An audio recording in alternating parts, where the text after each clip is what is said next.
네, 북한의 핵과 미사일 위협이 빠르게 현실화되고 있습니다. 북한의 거듭된 도발에 대응하기 위해서 우리 군도 삼축 방어 체계를 조기에 전력화하기로 했는데요. 네, 내일 한미 외교 국방수장들이 만나는데 이 북한의 핵과 미사일 도발을 억제하기 위해서 어떠한 실질적인 방안을 마련할지 주목되고 있습니다. 오늘 두 분의 전문가 모시고 이야기 나눠보도록 하겠습니다. 김석향 이화여대 북한학과 교수, 양옥 한국국방안보포럼 연구위원 나오셨습니다. 안녕하세요. 안녕하십니까? 안녕하십니까? 어서 오십시오. 예. 먼저 양욱 위원님께 좀 여쭤볼게요. 저희가 예. 앞서서 이제 정부와 여당이 북핵 미사일 대비해서 삼축 방어 체계 조금 예. 조기에 앞당기기로 얘기했다라고 얘기를 했는데 예. 구체적으로 이런 좀 앞당기기로 한 이유와 또 어떻게 좀 앞당겨서 만들겠다는 건지 삼축 예. 방어 체계에 대해서 먼저 좀 설명을 좀 해주시죠. 일단은 늦었습니다. 진작에 시작했어야 되는 일인데 작년에 이미 시작해도 늦었는데 지금이라도 하겠다고 하니까 그나마 다행이고요. 네. 자, 일단 삼축 체제가 뭔지 말씀드리면 기존에 아마 킬체인하고 KAMD 말씀 굉장히 많이 들었을 겁니다. 예. 거기에 KMPR 그러니까 대량 응징 보복이거든요. 뭐 영어로 풀자면 뭐 코리아 매시브 뭐 퍼니시먼트 리탈리에이션 뭐 이름은 좀 거창한데 결국 네. 뭐냐면 북한이 뭔가 잘못을 했을 때 반드시 너희의 그 수뇌부 정권 수뇌부들은 제거된다라는 것들을 이제 그런 작전을 할 수 있는 능력을 갖춤으로써 저쪽에 함부로 미사일 발사 버튼이나 이런 것들을 못 누르게 하기 위한 일종의 억제 수단이라고 볼 수가 있습니다. 예. 그래서 이걸 하나를 더 더한 건데 네. 문제는 뭐냐면 기존에 그 킬체인하고 KAMD 자체가 2023년까지 되기로 돼 있었습니다. 네, 네. 거기에 지금 KMPR이랑까지 하나 더 지금 얹혀진 셈이거든요.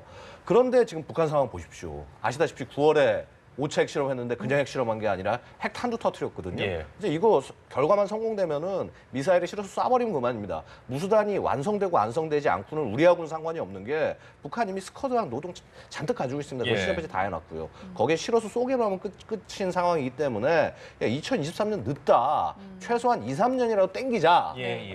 해서 지금 이제 얘기가 나오는 거고 그런 과정에서 다양한 얘기들이 나오고 있습니다. 무슨 뭐 핵잠수함을 먼저 뭐 건조를 해야 된다는 등 여러 가지 얘기 나오고 있는데 예. 관건은 이렇습니다. 일단은 뭐 핵잠수함 이거는 차치하고라도 제일 중요한 건 우리가 그러니까 북한을 들여다보는 눈을 갖추는 게 중요하다. 예, 예. 특히 왜냐하면 북한 미사일 공격을 막는 것 중에서 가장 핵심적인 거는 킬체인하고 KMPR인데 근데 문제는 뭐냐면 킬체인이라는 게 우리가 뭐 깡패 국가가 아니지 않습니까? 예, 예. 북한이 뭔가 잘못을 해야지 우리가 그걸 공격을 사전에 막기 위해서 공격을 하는 거 해야 그렇죠. 되는데 들여다봐야지 할 거 아닙니까? 동향을 알아야죠. 동향을 알아야죠. 근데 당장 토요일 날 보십시오. 토요일 날 북한 애들 미사일 쐈는데 쐈는지 몰랐죠. 못 쐈는지 우리가 아마 우리 자산을 못 봤을 겁니다. 네네. 미국 자산으로 봤기 때문에 이 시간이 좀 늦었을 거예요. 발표 네. 시간이. 결국 이러한 문제들, 그러니까 지금 싸우려고 하는데 장님이라는 겁니다. 그렇죠. 이거부터 빨리 해결해라. 네네. 그래서 거기에 대해서 지금 예산을 들어가야 되는데 국회도 잘못이 많은 것이요. 그러니까 지난번 국회 때 정찰 그 위성 관련된 예산 깎았어요. 삭감을 했어요. 예. 정신 나간 사람들입니다. 그래서 결국은 여기서 이제 뭐라 그럴까? 이제는 좀 제대로 빨리 하자. 네. 지금 북한이 어떻게 움직이는지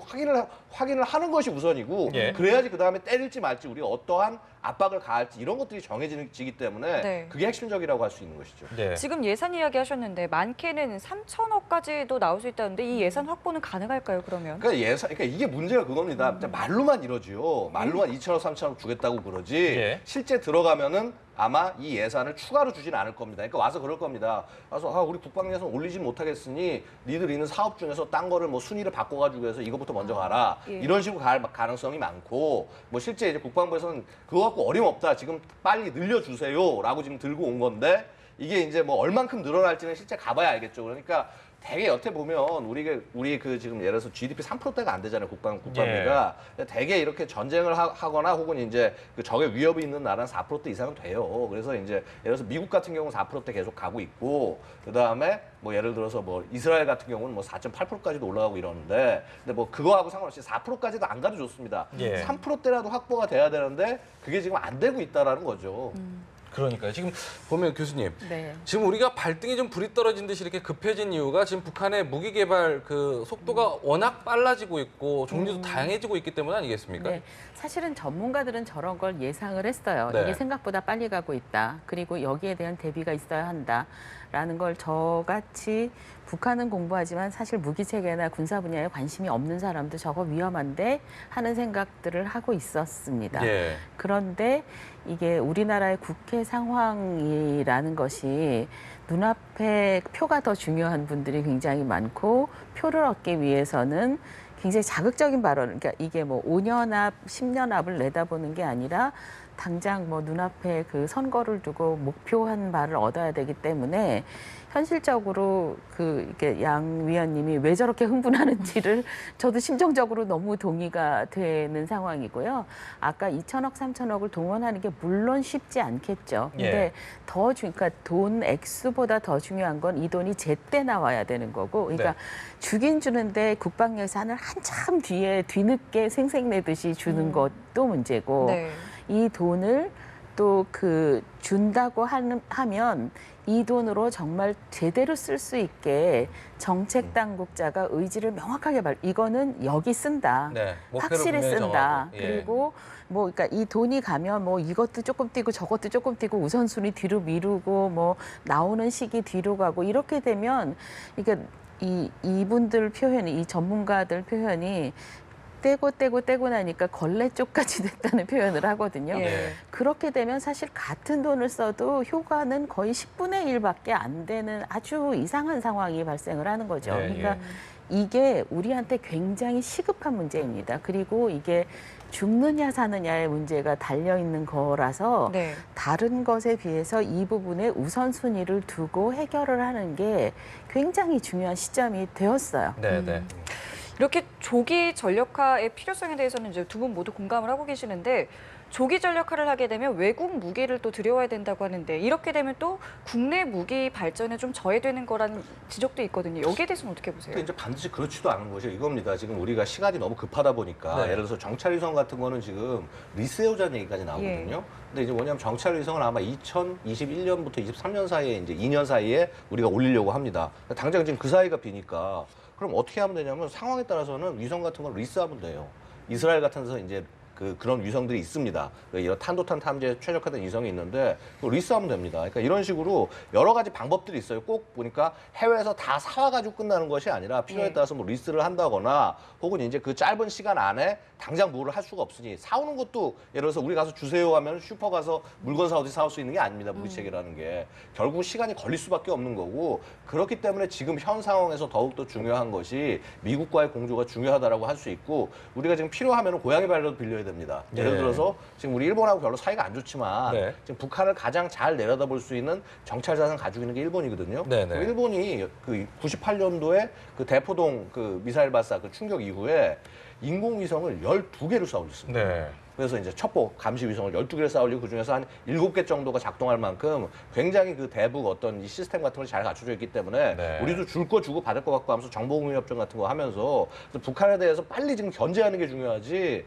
지금 이걸 자꾸 이렇게 계속 내비두다가는 네. 아마 나중에 되면 우리로서는 손을 쓸 수 있는 것이 아무것도 없게 되는 그런 상황을 맞을 수 있다는 거죠. 앞서 김 교수님께서도 말씀하시면 여러 가지 이제 정책 결정하는 데 있어서 이렇게 좀 공방을 주고받느라고 시간을 허비하는 경우가 되게 많은데 앞서서도 이제 정부가 아니죠. 저기 당에서 여당 예. 같은 경우에는 예. 추진 잠수함을 좀 조기에 도입을 해야 예, 된다 예. 주장을 예. 하고 있지 않습니까? 예, 근데 예. 이제 국방부 같은 경우에는 예. 조심스러운 입장이에요. 예, 이 그렇습니다. 부분에 대해서도 좀 정리가 필요할 텐데. 예, 그러니까 이겁니다. 그러니까 당연히 핵 추진 잠수함을 하자라고 얘기하는 거 굉장히 좋습니다. 그다음에 네. 새누리당이 저렇게 당 차원에서까지 얘기 꺼내는 거는 저는 굉장히 뭐 좋은 의미라고 보는데 네. 이게 지금 이제 핵 추진 잠수함은 일단 뭔가 좀 있어 보이고 인기 있어 보이고 할 수 있지 않습니까? 그러니까 그런 용도로 얘기하는 거는 굉장히 잘못된 거다. 근데 네. 그게 아니라 이 가치를 정말 이해하고 얘기하는 거면 얘기가 되는데 왜냐하면요. 디젤 잠수함 같은 경우는 뭐 예를 들어서 자망하면 한 번에 2, 3일밖에 못 있습니다. 그러면 예. 다시 떠야 됩니다. 근데 그렇게 핵 추진 잠수함은 오래 있을 수가 있는데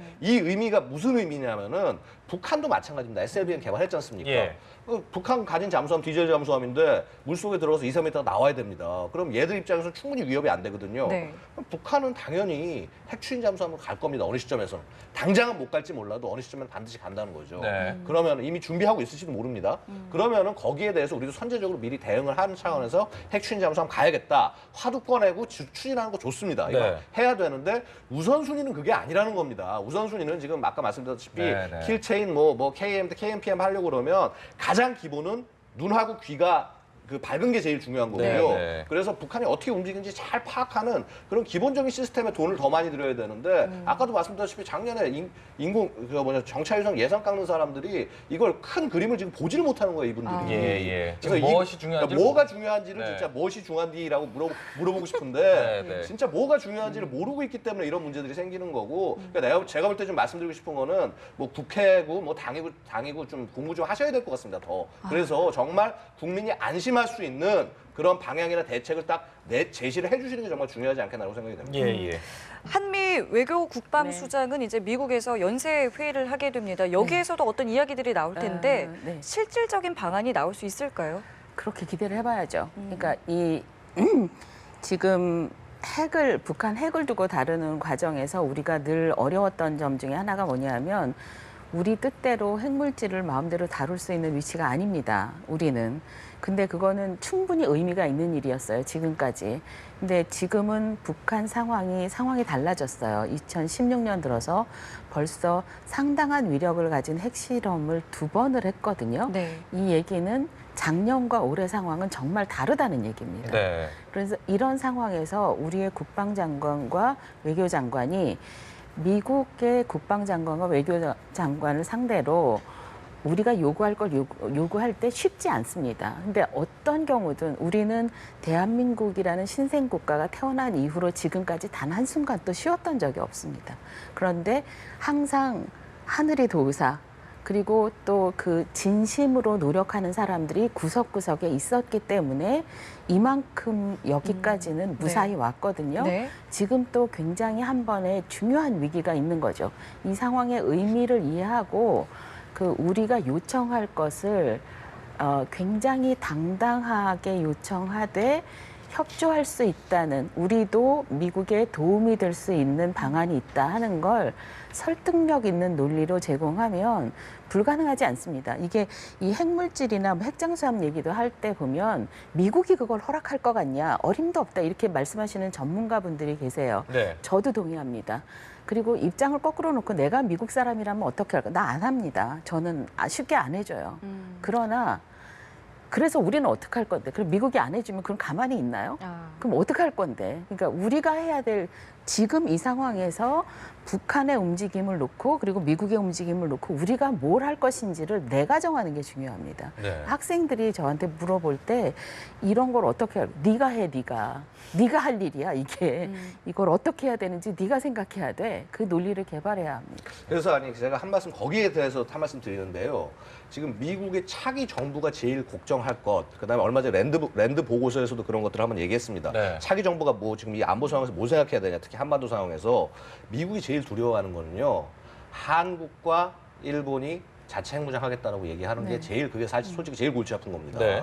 그러니까 바로 여기에 우리의 레버리지가 있다는 거죠. 왜냐하면 결국 지금 한미 동맹의 성격 자체는 이제 제일 핵심이 뭐냐 하면 과거에는 우리가 능력이 없고 막 돈도 없고 이런 시절은 미국이 와서 거의 다 해주고 장비 다 주고 총 주고 다 그랬는데 이제는 우리도 스스로 다 만들고 재래적 전력이 있으면 북한에게 뒤질 게 없습니다. 되려 어떤 측면에서 압도하고 있고요. 네. 현상에서 제일 중요한 거는 핵우산입니다. 네. 미국이 얼만큼 소위 이제 확장국제라고 얘기하는 거 북한이 핵 공격을 할 때 막아줄 수 있는 능력, 같이 핵을 보복해줄 수 있는 능력을 얼마큼 키워나가느냐의 문제고 네. 지금 한미동맹의 핵심이 거기에 있거든요. 네. 그렇다면 당장 이번에도 이 2+2에서 얘기 나올 거 뻔합니다. 네. 어떻게 한반도에 핵우산을 제대로 줄 거냐. 지금 예. 국민들 엄청 불안하시지 않습니까? 지금 한반도에 무슨 전술핵이 들어와 있는 것도 아니고 무슨 미국 본토에서 날아오네, 잠수함에서 날아오네, 괌에서 날아오네 그러는데 네. 믿을 수 있겠냐. 그래서 국내 핵무장론의 근거도 사실 거기서 나오는 거고요. 네. 미국 입장에서는 여기서 아마 제대로 보여줘야 될 겁니다. 아마 어떻게 한반도를 핵위협에서 지켜낼 것인지 이거를 보여주는 게 관건이 될 거고 여기서 조금 이전과는 다른 전향적인 내용들이 좀 나와야 되지 않을까. 그래서 어느 때보다도 좀 이런 이번 SCM을 좀 자세하게 짚어볼 필요가 있다라고 생각이 됩니다. 네. 교수님께는 좀 다른 것도 한번 여쭤볼게요. 네. 김정은 노동당 위원장이 그동안 안 보이다가 11일 만에 얼굴을 네. 좀 보여줬어요. 생각보다 빨리 나타났다고 저는 생각하고 있었는데 네. 좀 더 오랫동안 안 나타날 줄 알았어요. 근데 어떤 맥락에서 그렇게 해석할 수 두려워할 있을까요? 겁니다. 예. 그러니까 실제로 이 미국의 반응도 다르고 자기네도 위협을 하는데 그 전에 한국이나 그 전에 미국의 반응과 달리 심지어 너 죽어라는 얘기도 진짜로 나왔잖아요. 이런 식의 반응은 없거든요. 예, 그리고 미국이 결심을 하면 어떤 효과가 있는지 북한은 상상할 수. 경험을 했었기 때문에 압니다. 예. 그러니까 그 김정은 본인은 모를지 모르겠지만 네네. 김정은 옆에서 그 정책을 결정할 때 도움을 주는 사람들은 이게 어떤 의미인지를 압니다. 예, 예. 그러니까 한성열이라는 사람 내보내서 지금 빨리빨리 뭐 미국 사람들을 그러니까 1.5 트랙이나 그러니까 2 트랙으로 만날 때 그러니까 민간도 만나고 뭐 정부 요인도 만나려고 하는 이유 중에 하나가 예. 미국의 대선을 이게 저는 이렇게 가까운 줄 모르고 있었는데 11월 8일이더라고요. 얼마 안 남았어요. 얼마 안 네네. 남았습니다. 그 미국의 대선 결과가 어떻게 나올지에 대해서 미국인들보다 더 관심 있는 사람이 김정은과 그 주변 사람일 거라고 생각합니다. 네네. 어디로 갈지 굉장히 궁금하고요.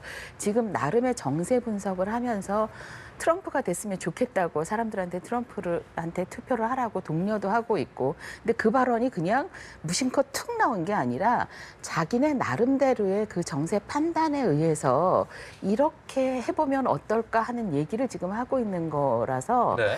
굉장히 치열하게 고민을 하고 있을 겁니다. 네. 그리고 만약에 이 힐러리 클린턴이 됐을 경우 이 트럼프라는 사람이 대통령이 됐을 경우 그럼 우리는 어떻게 할 것인가 예. 여기에 대해서 한국 정부에 대해서 우리는 뭘 요구하고 뭘 양보할 생각은 없겠지만 뭘 얻어낼 것인가를 굉장히 고민하고 있을 거거든요. 예.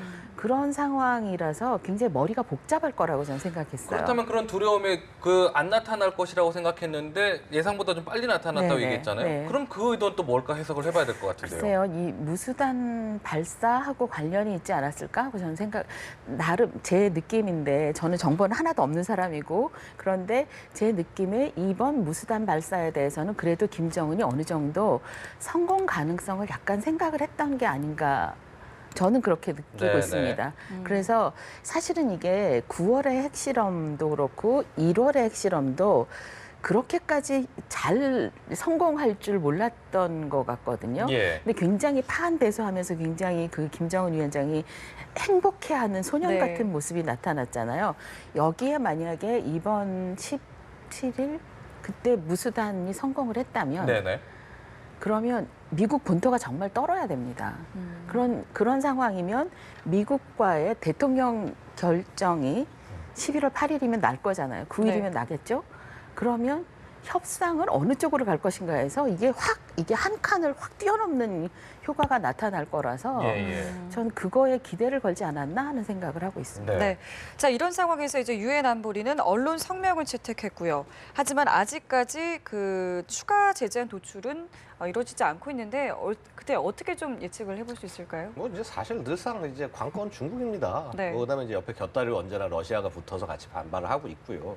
결국은 이제 이 두 나라들이 어떻게 움직이느냐에 따라서 차이가 날 수가 있는데 저는 근본적으로 지금 유엔의 어떤 대북 제재안이 지금보다 훨씬 더 뭐 혁명적인 거 나오기 되게 어려울 거라고 보고 사실 관건은 기존에 지금 이제 그 대북 제재안이 보면 어느 때보다 강하다고 그랬는데 네. 강하면 뭐 합니까? 옆에 다 우회 루트가 있는데. 그러니까 생계를 위해서라는 그 의미로 해가지고 해서 뭐 석탄이나 이런 것들 다 지금 왔다 갔다 하고 그다음에 원유 다 들어가고 네. 이게 아무 의미가 없거든요. 그렇다면은 예를 들어서 그 부분을 무력화시키는 게 가장 핵심인데 그게 쉽지가 않다는 거죠. 보통 이제 이 민생 위한다는 얘기가 나온 게 왜 그러냐면 예전에 이제 이라크 제재할 때 보면 이제 미국이 이라크 제재할 때 보면은 너무 이제 사람들이 힘들었기 때문에 네, 거기까지 가는 건 좀 너무한 거 아니냐라고 해서 했는데 근데 제가 볼 때는 지금 이번 단계는 최소한 우리 이전에 이란 제재하듯 하는 정도까지는 올라가야 됩니다. 네. 근데 아마도 중국 반발 때문에 생각처럼 쉽지는 않을 것 같고 결국은 이런 어떤 이 단위로 제재하는 것. 그러니까 네. 예를 들어서 뭐 이렇게 뭐 한국이 따로 하고 미국이 따로 하고 뭐 이래서 일본이 따로 하듯이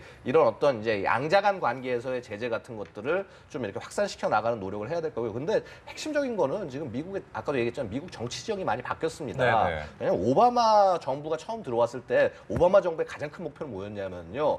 돈 줄이는 겁니다. 전쟁에 들어간 돈 줄이는 거기 때문에 이라크도 철수하고 아프간에서 발 빠지려고 그러고 그러다가 IS 갑자기 빵 터지니까 거기 지금 발 끌려가면서 되게 그러고 있는데 많이 지금 미국의 그 어떤 그 정부 재정 적자가 많이 좀 안정이 된 상황입니다. 그다음에 이제 정권 바뀌고요. 그러면 다음 정권에 들어와서 누가 될지 모르겠으나 예, 예. 야, 이거 한번 북한 정리해야 되는 거 아니야? 오바마 행정부 내내 관심 대상이 아니었다가 네. 그렇게 될 수 있다라는 거죠. 그다음에 그래도 오바마 행정부가 하나 잘한 거는 북한에서 한 가지 잘한 건 뭐냐면 최소한 다음 정권에는 거덜난 북한을 넘겨주겠다. 그러니까 경제적 최대한 압박을 가하고 해서 거덜난 북한을 넘겨주겠다라는 그 방향을 향해서 가고 있는 건 맞고 어느 정도 소기의 성과는 거뒀다고 볼 수 있다는 것입니다. 예. 알겠습니다. 저희 두 분 말씀 여기서 마무리 짓겠습니다. 지금까지 김석향 이화여대 북한학과 교수, 양옥 한국국방안보포럼 연구위원과 함께했습니다. 고맙습니다. 고맙습니다. 감사합니다.